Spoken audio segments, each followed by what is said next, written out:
নমস্কার বন্ধুরা, welcome back to my channel. আজ আমি চলে এসেছি আবার একটা রেসিপি নিয়ে। আপনারা নিশ্চয়ই কম বেশি সবাই রাবড়ি খেতে পছন্দ করেন।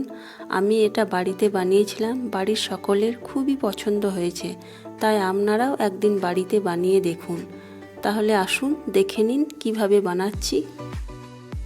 আমি ওভেনে একটা কড়াই বসিয়ে দিয়েছি, এর মধ্যে 750 ml দুধ দিয়ে দিলাম। দুধটা আমি ফুটিয়ে নেব। দুধটা ফুটে উঠেছে, এবার আমি একটা বাটিতে কয়েকটা কেশর নিয়েছি, এর মধ্যে সামান্য পরিমাণ দুধ দিয়ে দিলাম। বাটিটা সাইডে এবার রেখে দেব। আপনাদের হাতের কাছে যদি কেশর না থাকে তাহলে দরকার নেই। এবার আমি একটা বাটিতে 2 চামচ কাস্টার্ড পাউডার নিয়েছি, এর মধ্যে সামান্য দুধ দিয়ে গুলে রেখে দিলাম আমি এটা। এবার দুধটা আমি অনবরত নাড়তে থাকবো। স্টিমটা আমি মিডিয়াম ফ্লেমে করে দেব, না হলে তলে দুধটা ধরে যেতে পারে।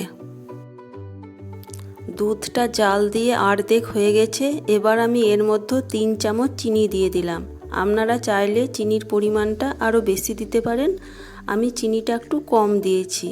এবার এর মধ্যে আমি 20 পিস কাজু ও 15 পিস বাদাম পেস্ট করে রেখেছিলাম, একদম মিহি পেস্ট করিনি, সামান্য একটু দানা দানা রেখেছিলাম, এটা এর মধ্যে দিয়ে দিলাম। এবার অনবরত আবার নাড়তে থাকবো। কেশর ভেজানো দুধটা এর মধ্যে দিয়ে দিলাম,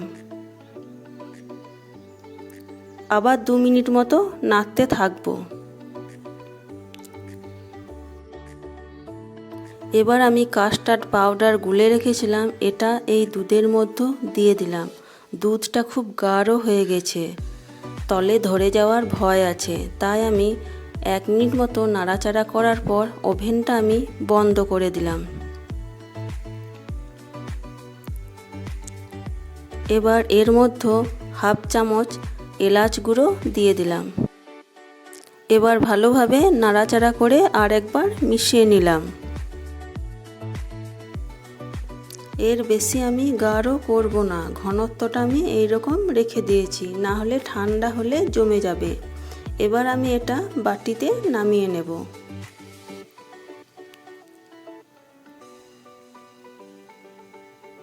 এবার আমি কিছুটা পরিমাণ পেস্তা ওপরে ছড়িয়ে দেব। এটা আপনারা গরমও খেতে পারেন অথবা ফ্রিজে রেখে কয়েকদিন স্টোর করেও খেতে পারেন।